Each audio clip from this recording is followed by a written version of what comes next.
Génibet, Paris Hippique en ligne.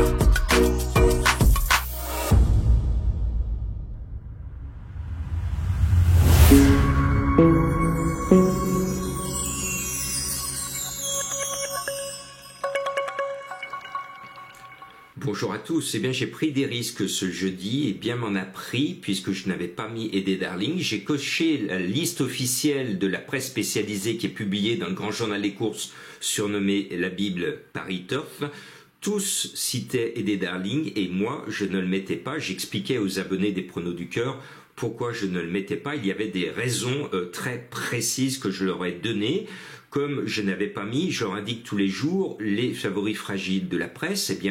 Dimanche c'était au Corberry que je n'ai pas mis, ou Cor n'est pas à l'arrivée du prix d'Amérique. Lundi c'était Reverso, le cheval je le trouvais trop chargé, le cheval n'est pas dans le quintet. Mardi aux abonnés je leur disais c'est les Condor Pasgard, le cheval de JMB qui me paraissait faible et qui n'est pas là. Mercredi, c'était Aleric que je trouvais super chargé à 71 kilos et qui n'est pas là. Et ce jeudi, c'était Eddie Darling.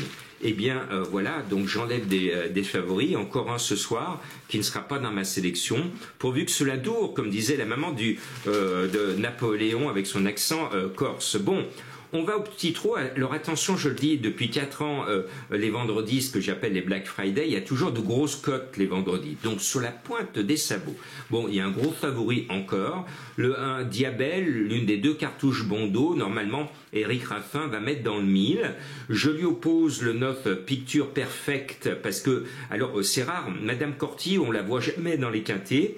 Et elle nous en met tout d'un coup 2. Elle est confiante avec les 2. Donc le préféré qui aligne les succès, comme d'autres enfilent des perles, premier. Alors dans de plus petits lots. Mais ce 9 Picture Perfect vient pour vivre un grand rêve parisien à Vincennes. Et j'espère que Madame Corti va passer une super bonne soirée. Je leur oppose le 13 Marie-Anne Laine qui me plaît avec Johan Le Bourgeois, qui peut surprendre dans cette catégorie à condition qu'elle reste sage. C'est une coquine. Cette année, 100% de réussite à la faute. Bon, je prends des risques, mais je la sens bien. Ce numéro 13 qui, pour un vendredi, peut vous porter bonheur. Le 14 Jolie Star GD compte parmi les bonnes favorites de la course. Elle le mérite. La forme est là. L'engagement est bon. Et puis le 5 June d'érable, il y a 2 Thomas au départ, ce n'est pas une révélation, David Thomas, l'homme de l'écurie, est aux commandes du 5, donc c'est le préféré, je mets en confiance. Et puis le 7 Look of Love, j'adore son nom, c'est la 2e cartouche de Madame Corti, et si elle nous mettait les 2 à l'arrivée, c'est tout à fait possible. Look of Love, je l'aime beaucoup pour son nom. En plus, c'est une Rédicache et j'ai toujours adoré notre regretté chef de race Rédicache. Et puis, il y en a un, ma petite trouvaille à moi, mon originalité, mon inspiration. Quand j'ai vu les partants, je savais que j'allais mettre Dada Del Ronco. N'allez pas, des fois il n'y a pas d'explication. J'ai vu les partants, Dada Del Ronco, j'ai eu un flash. Donc je mets ce 2 Dada Del Ronco, la 2e cartouche Bondo, menée par François Lagadoc.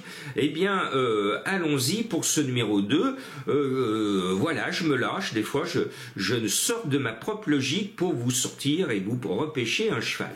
Et puis dans les gros numéros, le 15 Joya du Citrus peut créer une grosse surprise. Parce que chez les Thomas, c'est comme à la SNCF, un Thomas peut en cacher un autre. Ne vous laissez pas surprendre parce que, à mon sens, mon 15 Joya du Citrus a strictement la même valeur que June d'érable. Alors si on voit l'une, on ne peut pas jouer contre l'autre. Donc voilà, j'espère vous avoir trouvé une bonne arrivée. Et je termine par 3 chevaux mystères. À vous de dénicher, de percer ces énigmes du jour de Jean-Marc. La première, sur les planches, quand elle monte sur scène, on la surnomme la Niçoise. Qui est-elle? 2e cheval mystère, vous allez fêter le nom de ce cheval le jour du 14 février. À vous de dénicher ce cheval. Le 14 février, on fête le nom de ce cheval. Et puis le dernier me permet de saluer la mémoire de celui qui m'a donné naissance. On a tous notre géniteur que l'on aime, qui est peut-être encore sur terre ou bien au-delà. On a envie, j'ose l'espérer pour nous tous, de faire ce geste et de faire du bruit. Pour moi, il est là-haut, donc voilà, et je vous donne le nom d'un cheval en faisant ce geste-là. Allez, à bientôt, bonne chance à vous, et je ne t'oublie pas.